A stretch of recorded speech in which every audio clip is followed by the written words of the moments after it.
Bueno, ahora sí, vamos a empezar con nuestra primera experta de la jornada de hoy, que es Andrea Saldarriaga Jiménez, que es especialista de Género y Diversidades del del BID, del Banco Interamericano de Desarrollo.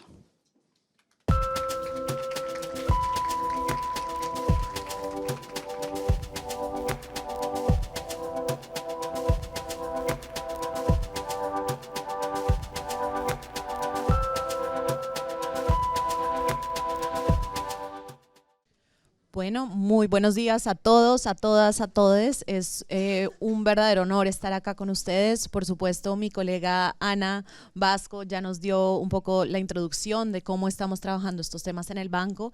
Y creo que a mí me toca una tarea que no necesariamente me gusta, que es venir a poner el dedo en los problemas, pero ojalá que en todos esos datos de las brechas en las que voy a hacer un poco más de énfasis, podamos ver también las oportunidades. Que es muy importante y que creo que es lo que nos convoca acá en realidad, no solamente venir a hablar de las brechas y los problemas que tenemos en este momento, sino cómo esos se convierten en oportunidades. Esperaría por favor la presentación. Bueno, entonces les voy a hablar aquí hoy en un poco más de detalle de los temas que ya mencionaron en el video, que en el primer panel ya discutieron por encima, pero que son temas fundamentales cuando hablamos de las brechas de la participación de las mujeres, de las niñas, de las jóvenes en todo el campo STEM. Lo primero, y esto ya lo mencionó mi colega Ana Vasco, todos los temas de las barreras y los estereotipos de género. Lo segundo, las desigualdades en la educación superior, que son tan importantes. Y lo voy a desagregar en todo el tema del ciclo, digamos, de vida, porque creo que es importante que veamos que esto se traduce en un número al final de cuántas mujeres estamos o no estamos en los sectores de ciencia y de tecnología, pero en realidad es algo que empieza a construirse desde que estamos muy pequeñas. Lo segundo, las desigualdades en la educación superior, ya lo dije, las brechas en el mercado laboral, que es muy importante, no solamente basta, y ya lo veremos en los datos, estar insertadas en el mercado, en la educación superior, sino también estar insertadas y mantenernos en el mercado laboral. Esa permanencia es muy importante. Voy a hablar rápidamente de las mujeres en investigación científica, de las mujeres en inteligencia artificial, que como ya lo veremos, vamos a conversar sobre el tema en el siguiente panel.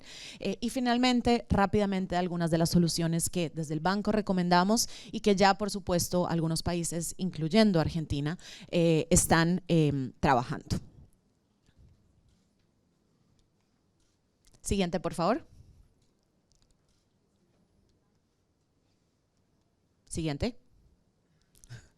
Gracias. Bueno, lo primero es que todavía son muchos los desafíos y las desigualdades existentes en el campo de las áreas STEM en América Latina y el Caribe. Voy a empezar por hablar de un tema regional para que veamos que esto no es solamente un tema que preocupa a Argentina, sino que debería preocupar a toda la región. Y se observan, como lo mencioné en mi introducción, en todo el ciclo vital de las personas. Entonces lo vemos ya desde la primera infancia y la educación primaria, es algo que se sigue reproduciendo en la educación secundaria, que luego vemos en la educación superior, que sin duda vemos en el área de doctorados y postdoctorados y que finalmente se traduce en una brecha en las mujeres que participan en las posiciones de liderazgo en el sector. Dos datos bien importantes que yo creo que materializa de lo que estoy aquí hablando es que las niñas son 3 veces más propensas a verse a sí mismas trabajando en el ámbito de la salud que los niños. Y los niños son 2 veces más propensos a verse trabajando en ingeniería. Entonces, esto yo creo que es un dato bien interesante que nos dice cómo esos estereotipos de género están desde que estamos muy pequeños. Siguiente, por favor. Y estos factores que condicionan la participación y el desarrollo de las niñas y las mujeres en el STEM se pueden agregar en 4 dimensiones grandes. Lo primero, la sociedad. Entonces, ¿cómo estamos desde la sociedad, desde la masa, desde las redes sociales, desde las políticas públicas, enviando mensajes a las niñas, a las jóvenes, a las mujeres, de que no deberían estar participando en estos sectores? En la escuela, ¿cómo son las interacciones entre las niñas y sus profesores y sus profesoras? Es un ambiente en donde les estamos incentivando a que descubran estos intereses, estas pasiones sobre estos temas, o es un ambiente en donde en realidad estamos reproduciendo esos estereotipos culturales, como de los que hablaba Mica, en el salón de clases. La familia y los pares. seguramente si hago la pregunta que la he hecho en otros espacios de a quienes les han dicho que las niñas no deberían hacer tal o cual, creo que todos lo hemos escuchado en algún momento de nuestra vida, entonces eso es muy importante y nos condiciona. Y finalmente los estudiantes, los mismos estudiantes, el lenguaje que se utiliza para hablar entre los estudiantes en el salón de clases. En Argentina particularmente tenemos un estudio de la UNESCO que nos dice que 9 de cada 10 niñas entre los 6 y los 8 años asocian la ingeniería con afinidades y destrezas masculinas. Y que una niña de 6 o de 8 años nos esté diciendo esto, ya nos tiene que decir mucho de cómo como sociedad estamos construyendo esos imaginarios colectivos de quién debería estar en dónde. Por otro lado, también lo que vemos es que a medida que las niñas van creciendo, va decreciendo el interés por las áreas en STEM. Si bien entre los 6 y los 8 años el interés está en 30%, les gustan las matemáticas, entonces solamente al 30% le gustan las matemáticas, pero cuando van creciendo y tienen entre 9 y 10 años,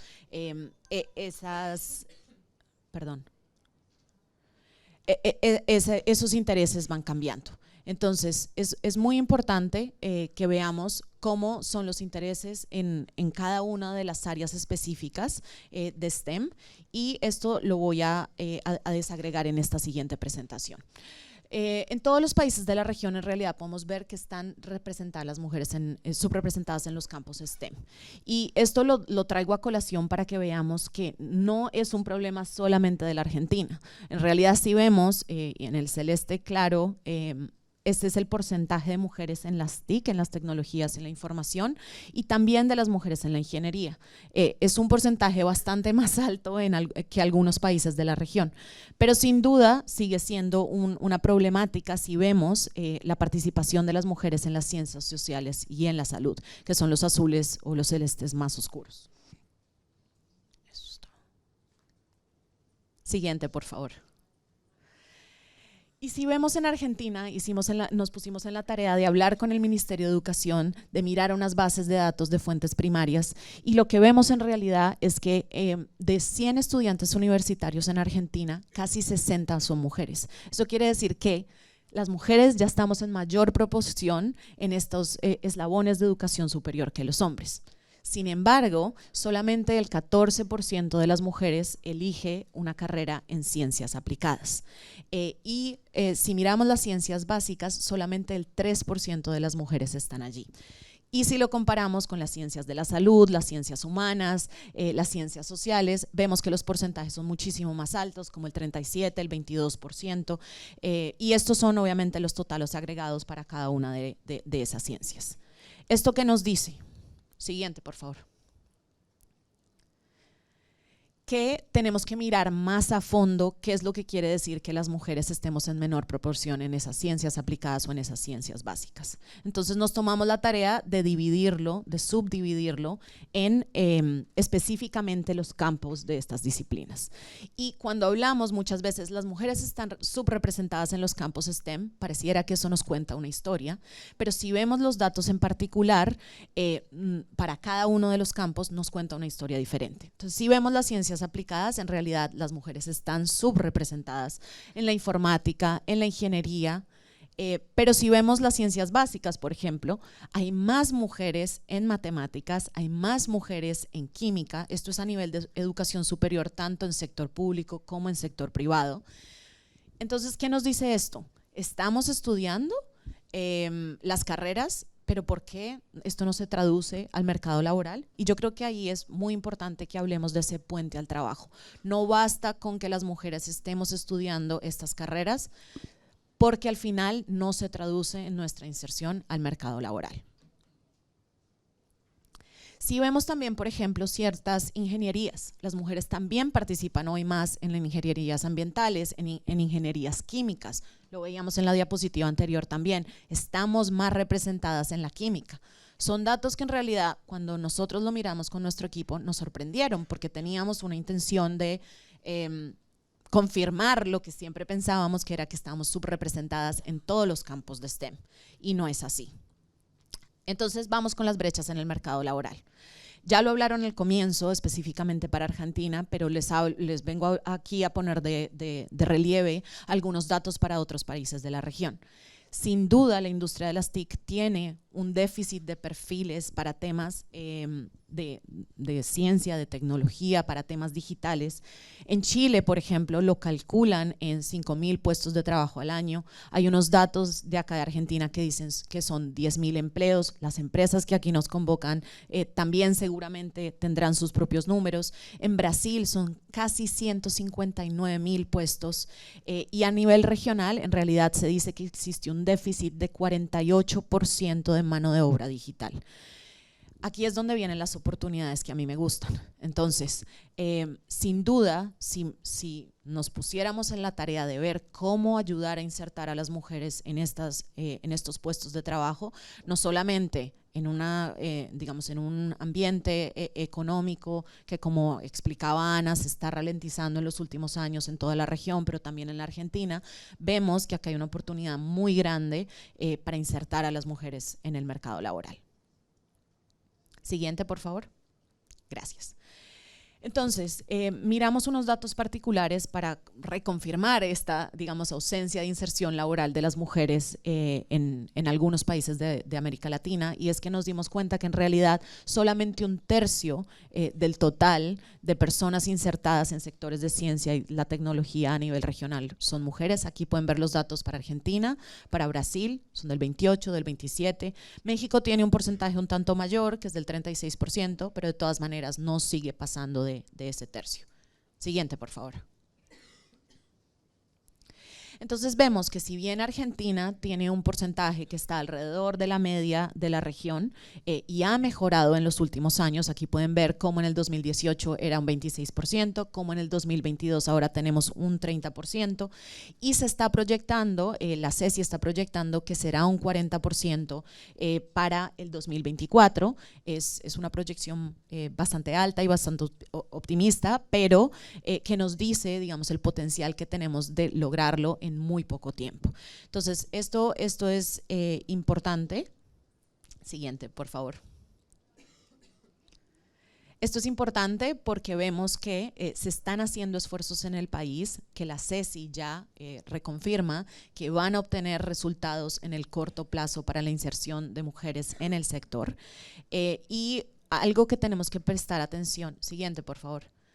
Algo de lo que tenemos que prestar atención es justamente no solamente que nos insertemos al mercado laboral, sino también pensar en esa segregación que Ana Vasco nos comentaba, en dónde nos estamos insertando en esos campos. Entonces, ¿en qué parte del sector estamos? Y por eso es que miramos los datos de mujeres en investigación científica. Si miramos América Latina y el Caribe como región, estamos en realidad en segundo lugar después de Asia Central de participación de mujeres en investigación científica, con un 45%. Uno diría, esto es un muy buen porcentaje. Siguiente, por favor. Y si miramos en realidad el número global para la Argentina, son 6 de cada 10 mujeres. De nuevo, ¿por qué el número es tan alto? Entonces, ¿por qué estamos hablando de brechas de las mujeres en los campos en STEM y sobre todo en los campos de la investigación?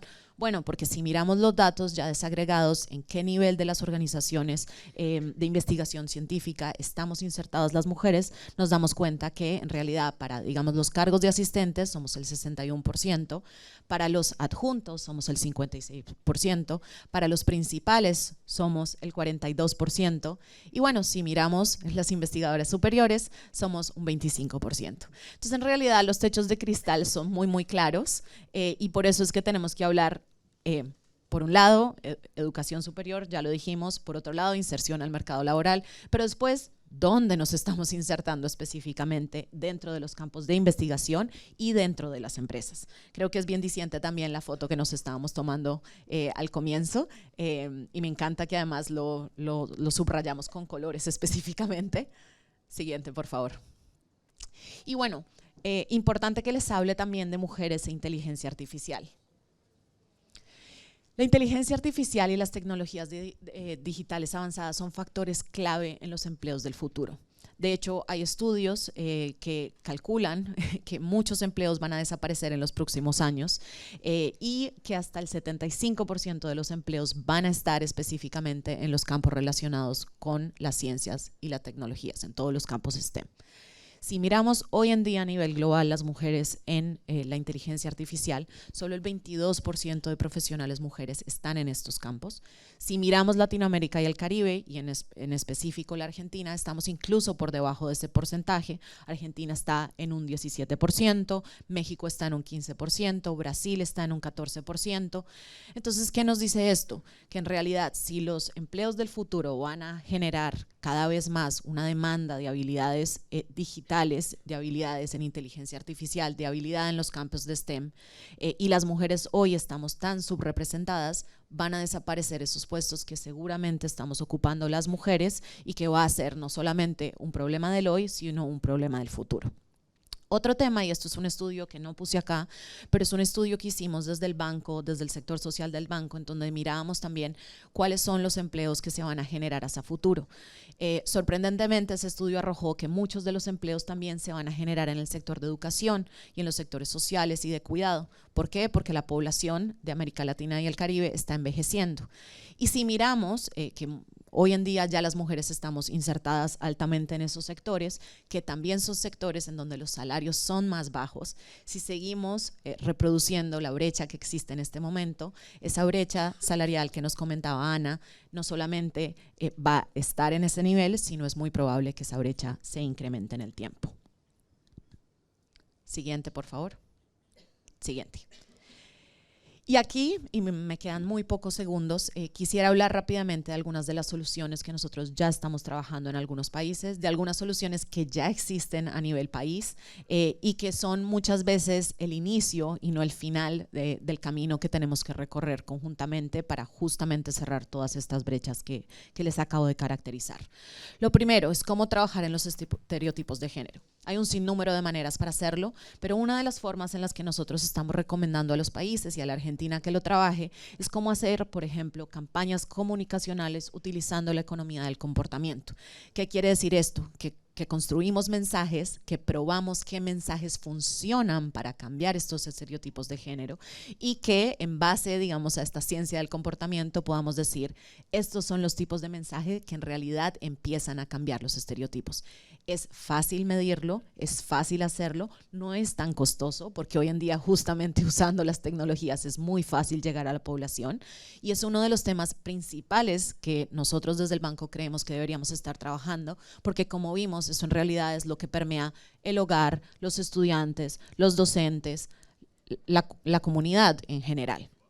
El segundo tema de cómo asegurar la participación de las mujeres en la educación, en el mercado laboral y su permanencia en particular. Hay unos temas que son bien interesantes y que seguramente los vamos a tocar en el resto del día, que es las carreras en educación superior, sobre todo las carreras en STEM, muchas veces son carreras que demandan muchísimo tiempo por parte de las personas que lo estudian.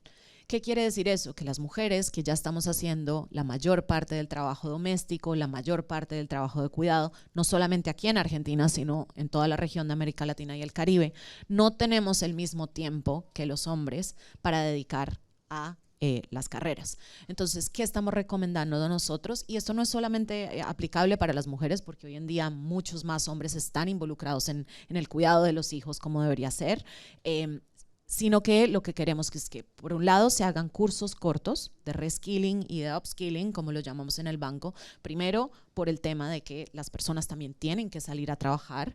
Entonces, ¿cómo hacemos cursos cortos, certificaciones que permitan que las personas y en específico las mujeres aprendan habilidades que son habilidades por las cuales las empresas después las van a contratar, pero que eso se haga en muy corto tiempo y que esa certificación cuenten con programas o con conversaciones con el sector privado para que justamente el sector privado le pueda exigir las habilidades que necesita a las personas si esas habilidades están estrictamente incorporadas dentro de los currículos. Esto es muy importante, esto es lo que llamamos el puente al trabajo. No podemos enfatizarlo más porque no sirve de nada tener unas certificaciones que luego no son habilidades certificadas que las empresas del sector privado van a necesitar. Entonces, eso es súper importante. Y por otro lado, muchas veces hablamos de cómo dar becas a las mujeres para que se inserten en estos cursos, ¿no? Y una solución que en realidad es fácil en cierto sentido de implementar, pero que muchas veces no se contempla, es que estas becas se utilizan para el transporte, para los materiales que se necesitan, pero no los dejamos utilizar para temas de cuidado. Entonces, las mujeres no pueden insertarse porque no pueden efectivamente balancear esa necesidad de tiempo. Por el lado de cómo garantizar entornos libres de discriminación y de violencia de género. Argentina va muy avanzada en el tema, entonces simplemente les voy a mencionar lo que seguramente todos conocen: la ley Micaela, el convenio 190 de la OIT, el sello Igualar que tiene el Ministerio de las Mujeres, Géneros y Diversidades, que lo que hace es abrir oportunidades para que las empresas del sector privado, también las empresas público-privadas, puedan medir al interior de sus organizaciones las brechas de género, y no solamente medirlas, porque nada saco yo con venir a hablarle de las brechas, sino cuáles son los planes de acción que van a implementar para cerrar esas brechas. Eso es lo más importante. Entonces, el mensaje principal acá es: aquí en el país ya cuentan con unos programas, con unas leyes que garantizan que puedan encontrar una hoja de ruta para acercarse, digamos, a lo que sería esa paridad en el sector. Usémoslas, aprovechémoslas. Por último, un tema transversal y que hemos mencionado todos y que se mencionó también en la presentación al comienzo, es: tenemos que contar con alternativas de cuidado y con licencias parentales. Y acá digo licencias parentales muy específicamente porque cuando hablamos de licencias de maternidad, en realidad como eso se traduce es en un costo para el empleo de las mujeres en el sector. Si nosotros estuviéramos dando licencias compartidas, licencias parentales, licencias para los padres de igual longitud que las licencias para las madres, entonces no sería un costo al empleo de las mujeres, sino que sería un costo, y me gusta ponerlo más en términos de un beneficio, tanto para hombres como para mujeres, para ocupar esos espacios que necesitan para el cuidado de la niñez y de nuestros dependientes. Finalmente, creo que es importante aquí mencionar también el decreto que salió aquí en la Argentina, en donde se obligatoriza la necesidad de que empresas de más de 100 personas tengan espacios de cuidado, y que si no tienen los espacios de cuidado puedan justamente reembolsar estos costos de cuidado. Entonces, sé que esto lo estamos iniciando, desde el banco estamos acompañando a muchas organizaciones para que puedan aprender a cómo hacerlo, y creo que esto en realidad es la base de cómo en realidad empezar a liberar tiempo de las mujeres para que puedan estar en todas estas etapas del ciclo de vida, porque como bien sabemos, estas tareas de cuidado y tareas domésticas no inician cuando las mujeres son adultas, sino muchas veces cuando son niñas, cuando son jóvenes, y creo que ese es el mensaje principal que les quiero dar. No le podemos pedir a las mujeres que se inserten en la educación, en el mercado laboral y que permanezcan en él si no les estamos dando soluciones para ahorrar tiempo o para utilizar su tiempo de una manera diferente. Muchas gracias.